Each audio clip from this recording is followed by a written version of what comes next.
It is the dream of so many people to master any skill at will, like lifting weights, like losing weight, like running the marathon, like playing an instrument, or cooking better, or making love in a better way, sometimes and somehow with some people. In any case, many people want to develop new skills, but quit or stop before the end or before achieving the results they wanted. There is a very special piece of psychology behind that to explain it, and once you will have watched this video and once you will have figured out why did you stop whenever you wanted to accomplish something, you will be very easily able to maintain your efforts or your results next time you will engage into such activity. So your success in learning a new skill, in mastering something new like martial arts, like cooking, whatever you are learning, your success in that skill is proportional to the meaning you can attach consciously or unconsciously or both at the same time to mastering, to developing your skill set with this craft. A few questions to better elaborate which project is the right one for you. Is this skill even something you should pursue right now, or maybe your mind is telling you this is not the right time? Robert, you already have way more than enough things to do. It is not the right time to develop those new martial arts skill or try starting drawing.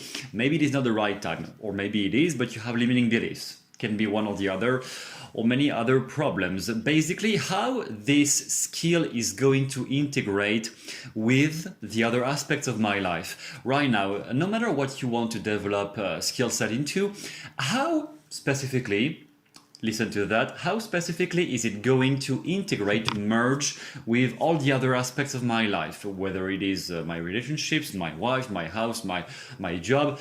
Is it really doable? Is it really feasible right now to allocate enough mental energy to that or not at all? Also, question yourself, what specifically will this new skill or this new thing bring into my life, into myself, that I don't already have at my disposal?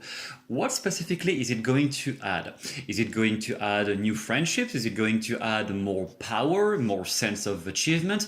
What specifically is it going to give you that you don't already have? Or more money eventually, a bigger house, whatever it is. But the reason to ask this ahead of time is that it will allow your brain to micro-target from all the things related with this skill, which one do I really need to focus on? And how many can I just remove or dismiss or not really lose time, waste time with, because it doesn't really apply to my case. For example, if it is about martial arts, self-defense, defending yourself, if you simply are a woman in her 20s and you want to be able to defend yourself in the potential case where somebody would be trying to steal from you or get into your pants, in that case you will probably not need that many movements. A few very tactical strategies movements are enough. However, if you want to compete in the Olympic Games in boxing, that's gonna be way more complicated and way more skill set to add up on top of each other. So clarifying why do you want to learn that skill and what is it going to bring into your life that you don't already have right now at your disposal, at will allow you to figure out, from all the things that I can pursue, this teacher, this mentor, what do I really need to follow right now? What do I really need to engage into, immerse my mind and body into, and which details are just irrelevant and don't really apply to me? And finally, whenever you want to learn something new, obviously, at some point, mental thresholds, limiting beliefs, the beliefs of, oh, I don't think I can, I'm not good enough for this, people are talented, I'm just not talented. All those things are going to arise at some point, specifically when you are about to reach a new step, a new challenge, you are going to overcome a new challenge. Those limitations will fire back in your head because the mind likes to stay the same. Defense mechanisms, basic psychology, probably nothing new here. It is just going to happen anyway. Your mind is going to hold back sometimes whenever you are about to reach a very big important quantum leap or new step in your journey in mastering this thing. So the last question to clarify before getting on the strategy is, which mental pressure is linked with mastering or developing my skill set with this thing? Whether you are developing a business, you're developing martial arts skills, whatever, which mental pressure is linked with that? Which problem can be linked with not achieving it? think about that. If I don't get the results, if I don't succeed in this, if I don't accomplish that result, which negative consequence might arise out of that? If this is not clear for you, the negative thing you are also running away from, because motivation is always, push and pull, pushing away from pain and being pulled by pleasure or the potential reward we think we're gonna get. If you don't clarify what exactly are you pushing away, this thing might fire back at some point with, oh no, Johnny, you're not good enough. You will not succeed at that because you're not talented. And those limiting beliefs, like a negative inner dialogue, might arise and prevent you from completing the steps you actually need to complete. So once you have clarified all of that, let's elaborate on why most people quit. Let's say all those questions so far have been answered very clearly. It's clarified in your mind. You know why you're doing it. Perfect.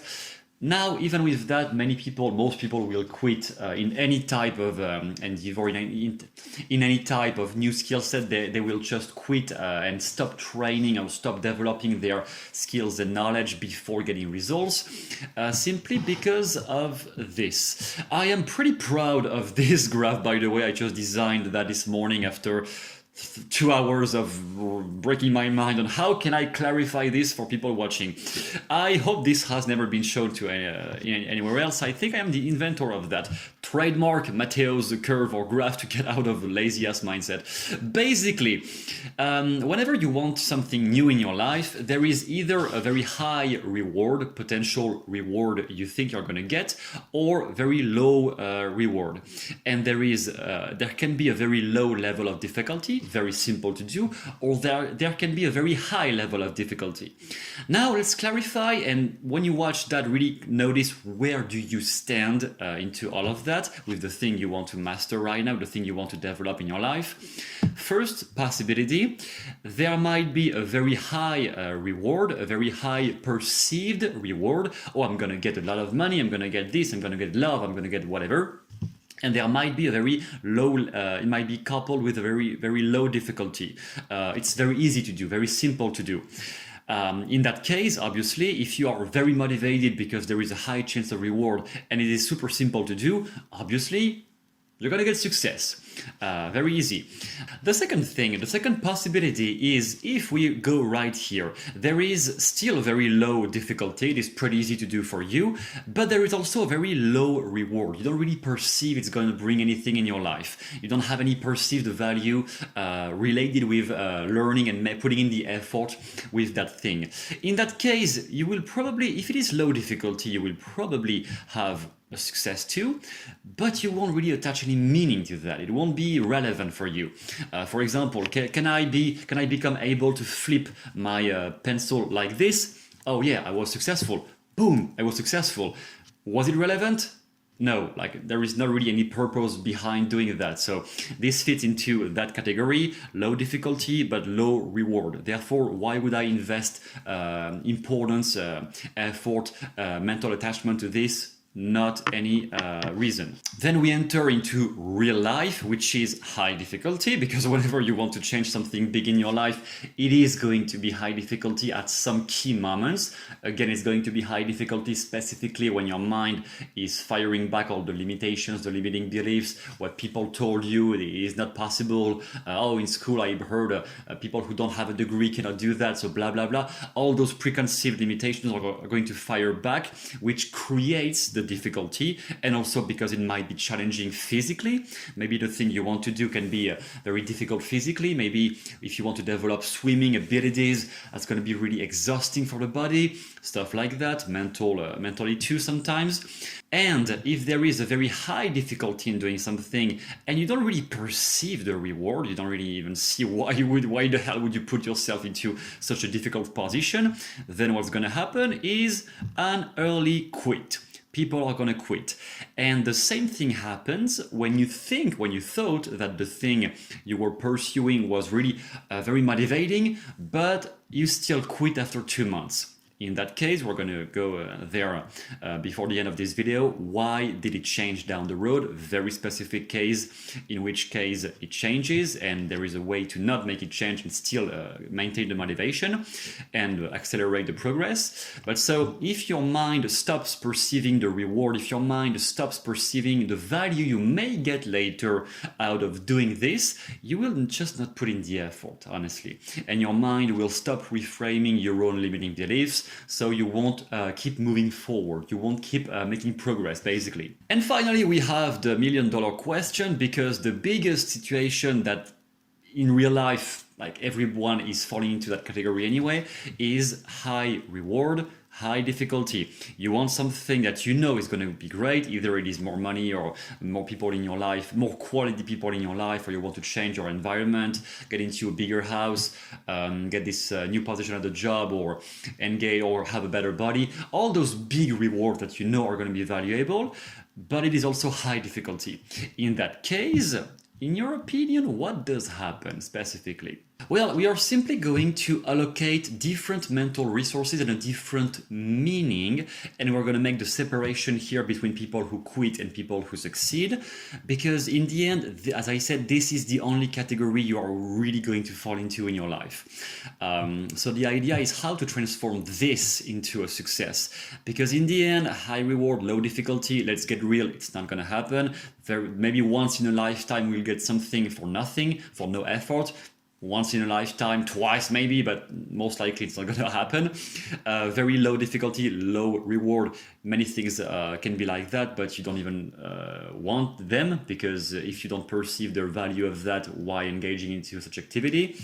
Low reward, high difficulty, people are going to quit anyway. And the idea is to still focus on the thing that you know is going to be rewarding for you and make you go forward in your life, and allocate enough mental and physical resources so that you bypass the difficulty.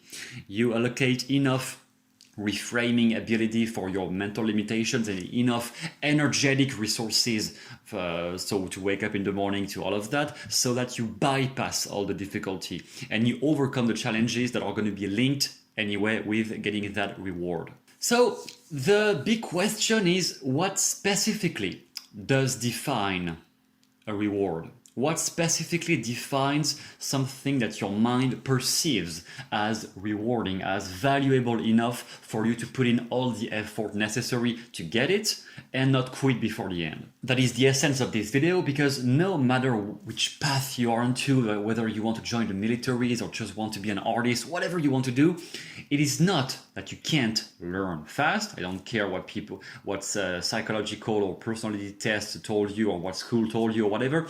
It is not that you can't learn fast. It is that eventually you lack meaning attached to the thing you want to learn or acquire in your life. Or maybe you think you have meaning, but your unconscious mind perfectly knows that no, this is just not valuable enough for me to invest the energy I need to invest into this to get it. A psychological reward is always subjective anyway. It is personal, it is fictional. There is no, when we say, yeah, money, yeah, power, those things are never universal value and universal rewards. It is always, some people perceive those things as a reward that they are willing to put effort into, and some people don't even see any sort of value in those things. So what's gonna happen is you have right here the potential reward that your mind perceives, and what is right here is purely subjective. There is no rule about what is a good goal, what is a bad goal. It is just subjective. And on this curve we have the difficulty, how challenging the thing is. What we can notice from people around us, and from maybe even in your own life, is that people are always super high excited in the beginning. They want to crush their goals, whatever, and then after 3 months, 6 months, they just lose all the motivation, become less attentive, less focused, less motivated, less dedicated, and at some point they just quit. And there is a very simple explanation for that. The goal you have right now, the thing you want to develop, basically, where is it coming from? Because it can only come from two sources. The first one is genetic impulses. If your desire, your goal comes from a genetic impulse, which is basically fame, prestige, money, status, power, sex. If you're engaged only because of that, which is normal because our human system is built to look for those, to be compelled by those things, because getting more of those things is a better survival value. But survival does not mean happiness. Survival just means you're going to stay alive. That's all it means. It is absolutely not linked in any sort of way with happiness, not at all. So following a genetic impulse by itself sometimes can be enough to make you strive and get results. However, it will make you get results, bigger and bigger results, usually when it becomes an addiction. People who are addicted to work, people who are addicted to looking for sex or to cigarettes, and then they use the psychological relief of the cigarettes to get more productive. But in the end, it is coming from addiction, which brings results. People who are addicted to success, addicted to crushing goals, they get success. Are they fulfilled though? Are they happy? Not at all. They are never happy. They are just constantly in a race to try to get the next thing and the next thing, but they are never fulfilled and they don't know how to stop anymore. That's how they become alcoholics. They are at 45 years old. Usually it is a big threshold here. Basically, an addiction to success, to power, to money, to sex is not going to bring fulfillment. And even though it will bring results, and from the external perspective of what society tells us is great, it will be, oh, that person is so successful. Yeah, but many of them just feel like shit inside. Even if they are famous and they have loads of money, many of them just feel like shit inside. I have seen enough of them in therapy. So it is not necessarily the best goal, in my opinion. What is fulfilling, though, and what is something that will make you get all the results you want, you need, is when you can link the thing, the skill you are learning or the path you are onto with self-growth, a self-actualization goal. Something where you feel or think or notice that you start to become a new version of yourself, or something that you know will lead you to the next version of yourself. Self-growth in something. Who am I becoming by doing this, by engaging into this skill? When you can link your goals and the skills you want to learn to that, no problem, all the limiting beliefs are going to vanish and erase by themselves extremely fast. And people who can connect a goal with a purpose like that, a legitimate, deeper cause, purpose, maybe not just about them, it can be about the community, about building for other people, it can also be linked to that, just a deeper purpose, or if it is not like any big spiritual cause, at least just who are you becoming on the identity level? Who are you becoming through mastering this thing? And this is where all the limitations are going to dissolve and where all the procrastination is going to evaporate, because you will just have unlimited motivation without having to tap your anchors in the morning to wake up. You won't even need to do that. It will be automatic. And the second thing that causes legitimate happiness is, are you going to share experiences, valuable experiences with others, with loved ones or people you care about, through mastering and developing your skill set or progressing toward the achievement of that goal? If the answer is yes, same thing, now it is connected. Either self-growth, self-actualization and purpose about who are you becoming, or second possibility, it is going to make you share positive experiences with other people you care about or who care about you. One or the other, or both at the same time eventually. When this is connected, no problem, you no longer suffer from procrastination, you no longer suffer from a lack of motivation, from all those limiting beliefs telling you won't be able to. All of that just disappears immediately. This is why it is more a self-reflection, because what you find out when you discover a deeper cause like that, or who do you want to become, you're gonna realize that it is not the same as your friend, even if your friend is technically trying to get the same thing, but in the end, probably your friend doesn't have the same deeper meaning than you, as you. And so sometimes you see two people starting at the same time, and one of them is right away mastering everything, and the second one, which may be you sometimes, feels like it is never gonna happen, you always struggle, it is so difficult. In that case, if that happens for you, it is definitely because you are not connected, you are not aligned. Your psychology is not aligned on something that has a deeper purpose. In that case, it means for you it is probably just about money, or getting recognized by others, or getting some comfort, getting some security, but those things are not enough. to make you strive and go into higher and higher levels in something. For getting to higher levels without it being detrimental because it is an addiction, because you want success. If it is something positive and valuable, it means it has been connected at some point with something deeper about you, which is extremely personal and subjective. Your goals won't be linked to the same motivations as somebody else's goals. It is all subjective and it only depends on what you know about yourself. Because if there is literally no link like that, if it is just for money or just for power or just for shutting people down because you want to have more power over them, if it is only for those reasons, and those things can be a good push in the beginning, they are not bad, it can be a good push, but it won't last. It will definitely not last on the long term. And people who struggle, who don't get to connect their goals and the skills they want to master to something deeper like that, they will just numb themselves into countless excuses, over-intellectualization, or they will paralyze themselves through enumerating reasons for why they can't, for why in their personal case it is just not going to work, it is impossible, because for people like them it is more difficult, because blah blah blah. Those things are just the consequence of you haven't been connecting the goal you have with something deeper, with a deeper purpose. Or maybe you had one up to a certain point, and past a certain point you lost meaning because you're evolving. Maybe you're 40 years old and you're getting into a new phase of life, and what you used to be motivated by is not the same anymore. Or maybe because now you have a family, your goals are changing, your motivations are changing. All those things happen, and those people will just stay on a plateau forever and just fall into a theoretical masturbation, just maybe studying things but never really taking action, or just enumerating, as I said, the reasons for, oh yeah, but for me it's not going to work because because the economy is bad, because they will just find reasons.